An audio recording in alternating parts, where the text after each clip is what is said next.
सखर में हथियार बंदन गोलियूं हणी हिक ॼणे खे क़तल करे छॾियो आहे। इतलाह ते पुलिस वाक़े वारे हंधि पहुची लाश अस्पताल मुंतक़िल करे छॾियो आहे।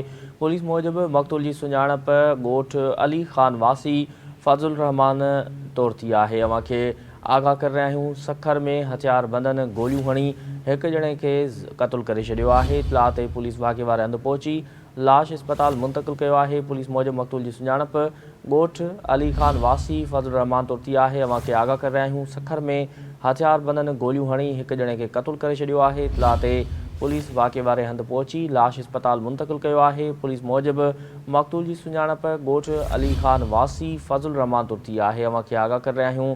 सखर में हथियार बंदन गोलियूं हणी हिक ॼणे खे क़तल करे छॾियो आहे।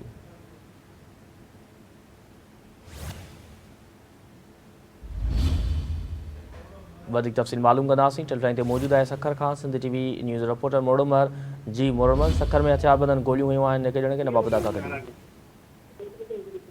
जी बिल्कुल, सखर में हथियार बंदन फायरिंग करे हिक ॼणे खे क़तल करे छॾियो आहे। हीउ अफ़सोसनाक वाक़ियो आबाद थाणे जे हंधि डेंटर पेंटर कॉलोनीअ जे भर पेश आयो आहे। हथियार बंदन रस्ते सां वेंदड़ मोटरसाइकिल सवार मथां फायरिंग कई वई आहे, जंहिंजे नतीजे में हू क़तल थी वियो आहे। उन हवाले सां आबाद पुलिस जो चवणु आहे त ॿ मोटरसाइकिल सवार हथियार बंदन मोटरसाइकिल ते वेंदड़ शख्स खे गोलियूं हणी क़तल कयो आहे, जंहिंजी सुञाणप फज़ुल रहमान दमे जे नाले सां थी आहे ऐं ॻोठ अली ख़ान जो रहवासी आहे। पुलिस जो चवणु आहे त क़तल थी वियल फज़ुल रहमान दमियो जेको आहे हुन पसंदि जी शादी बि कई हुई ऐं हुनजो ॿियनि माइटनि सां बि जेको आहे जहिड़ो हलंदड़ आहे। वाक़ियो ज़ाती दुश्मनी लॻे थो, पर हू हुन वाक़े जी वधीक जांच करे पिया। हिन वक़्तु पुलिस क़तल थी वियल 40 साला शख़्स फज़ुल रहमान दमे जो लाश तहवील में वठी सिविल अस्पताल मुंतक़िल कयो वियो आहे।